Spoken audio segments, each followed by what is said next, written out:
sound. That's a lung power. Woo! Well, it's a celebration day. It is. Good afternoon. Hello, Puget Sound. Hello, world. This is Terry's Talk broadcasting from the lovely penthouse suite of KLAY 1180 on your AM dial.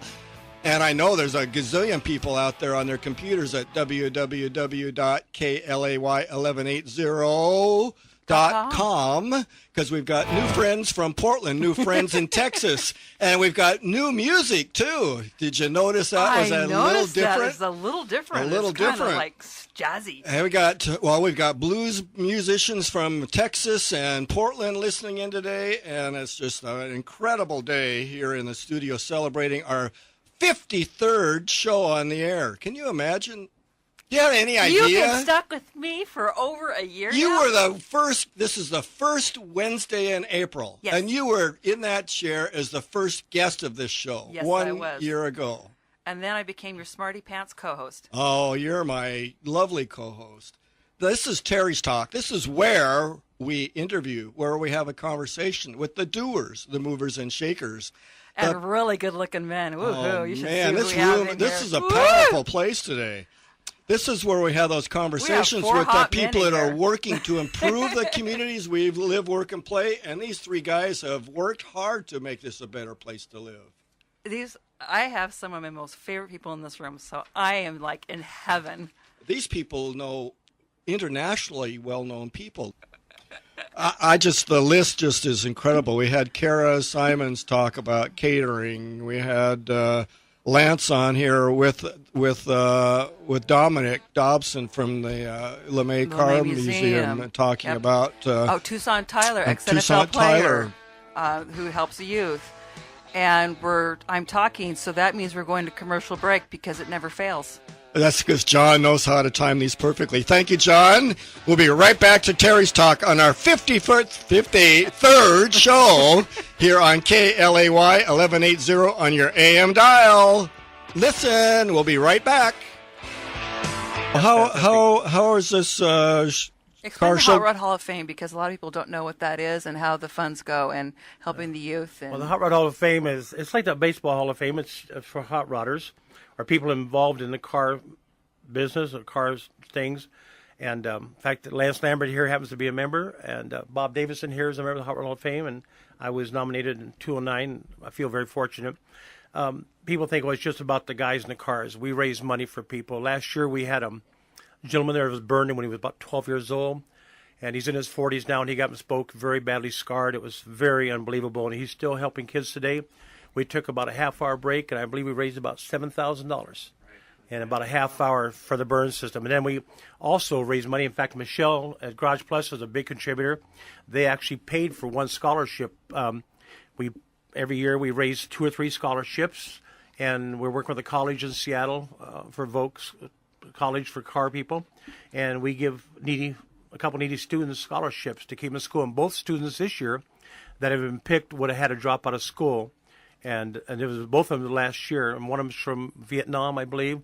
And if it wasn't for the Hot Rod Hall of Fame people raising money, they wouldn't be able to have a scholarship. And then we also raise money to give scholarships for tools to help people that need tools to finish their college.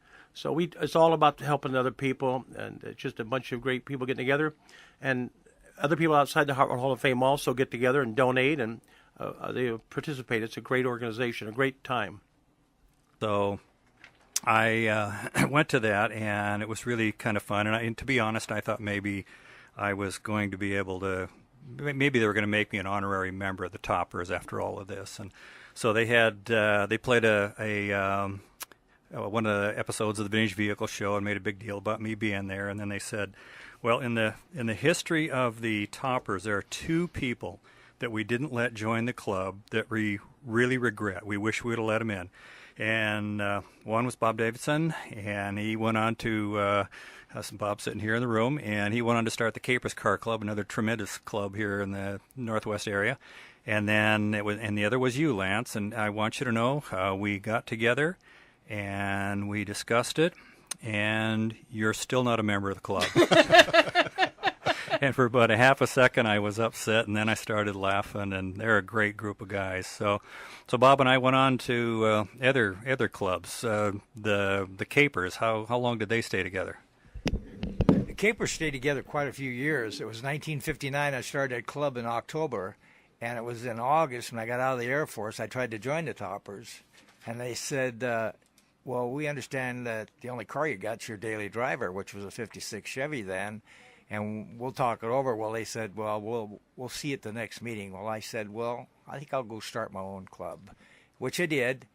And I was president of the Capers for 10 solid years in a row, and I think that club went on for another 10 years after I dropped out. In 1984, I started the Graffiti Vintage Car Club, which is still going today, and I'm still a member of that organization. But I've never chose to be an officer, because that 10 years I spent with the Capers was enough. I babysitted these guys, and I thought I taught them everything I knew, which was nothing. Quite interesting, though.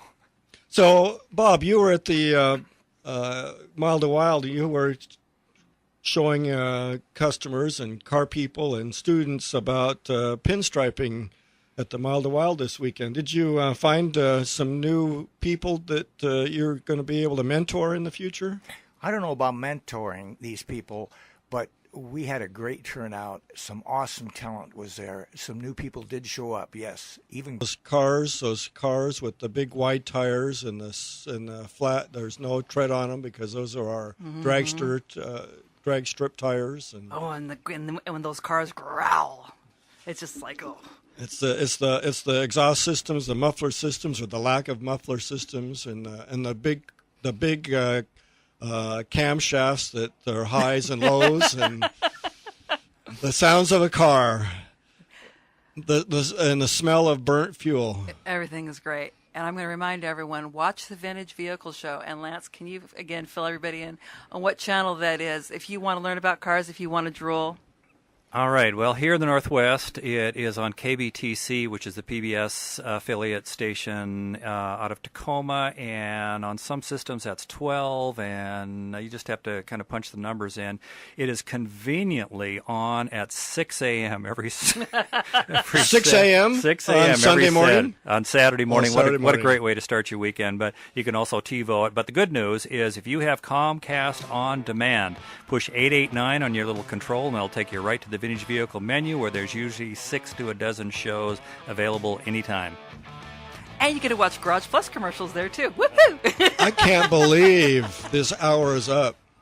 We love you guys. Thank you for listening. Thank you for listening. We'll be right here next week, same time, same station, for the 54th show. Will be coming up into our second year. Thank you for your support. If you want to sponsor this show, call the station and they'll help you do that. And we'll be here next week with more fabulous people working to improve the communities we live, work, and play here on KLAY 1180 on your AM dial. Terry's Talk is having more fun than a barrel of monkeys. That's what we have in the room. Keeping you in